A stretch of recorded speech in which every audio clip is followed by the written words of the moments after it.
Okay, good morning everyone. Good morning everyone. Hope you all safe with a good health. With you, Miss Dina Badri, science teacher for grade 6. Today we will complete our lesson rules in energy transfer and we will talk about the food chain. What is the meaning of the food chain? It is the path of energy. When the energy transfer from one organism to another organism, you call it a food chain. But the food chain has a conditions. First one, it have to start with a producer and end with a consumer or decomposers.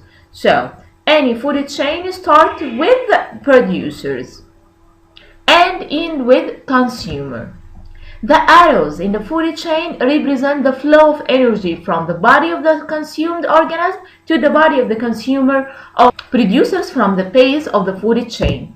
Okay, like this food chain that you see, we will start with plant, after that, yes, giraffe, after that, lion, and when the lion dead, we call it food chain. We'll start with producer, and after that primary consumer, secondary consumer, and when this consumer dead, the decomposers come to eat it. Okay, this is the shape of the food chain.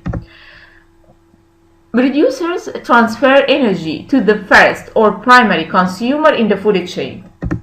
The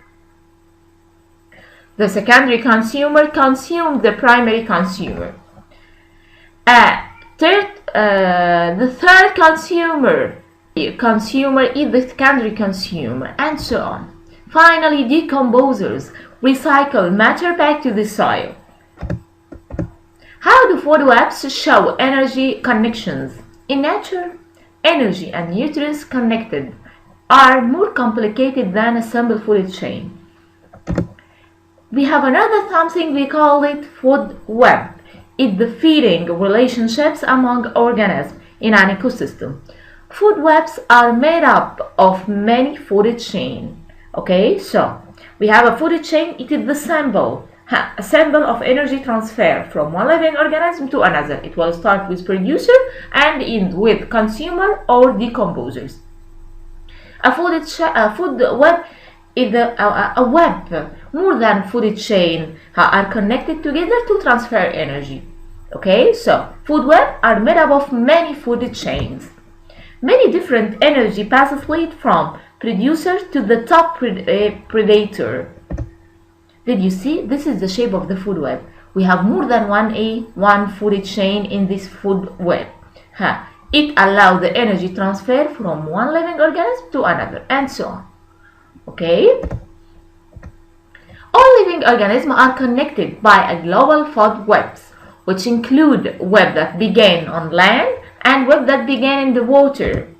Many organisms have feeding relationships that connected the land and water past food webs. Because global food webs are connected, removing even one organism can affect many organisms in other ecosystems. Going to watch a video about food chain and food web. After that, you are going to print the sheet from LMS and solve it and send it on the email alwahaamericansciencehomework@gmail.com.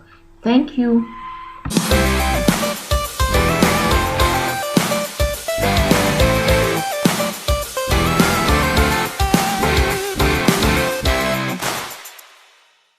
Producers are autotrophs that capture energy from the sun to make organic molecules.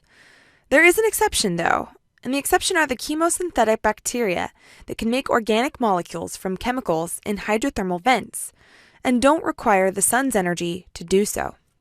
Consumers are heterotrophs and get energy from eating other foods.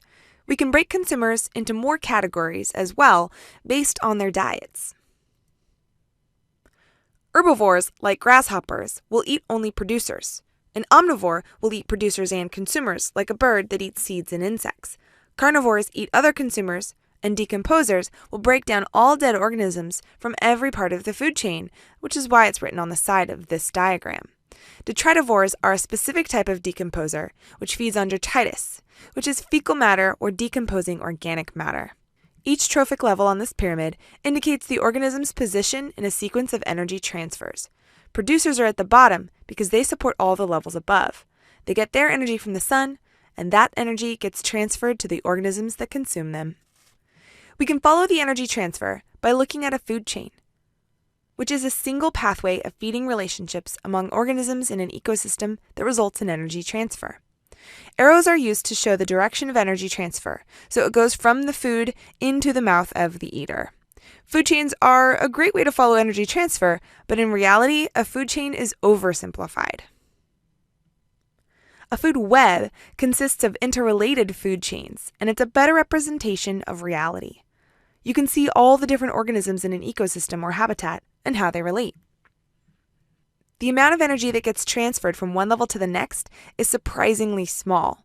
Only about 10% of energy from the previous level is transferred to the next each time. Most of the energy is lost as heat or metabolic and digestive waste as the organism lives its life. Luckily, there are lots and lots of producers at the bottom level to supply the energy needs further up the pyramid. This does mean, however, that as you go up the pyramid, there will be fewer and fewer organisms that can be supported by the level below. That's why there are so few eagles compared to sparrows or grasshoppers in any given ecosystem. Thanks for watching this episode of Teacher's Pet. Don't forget to like and subscribe and follow me on Twitter @SciencePet.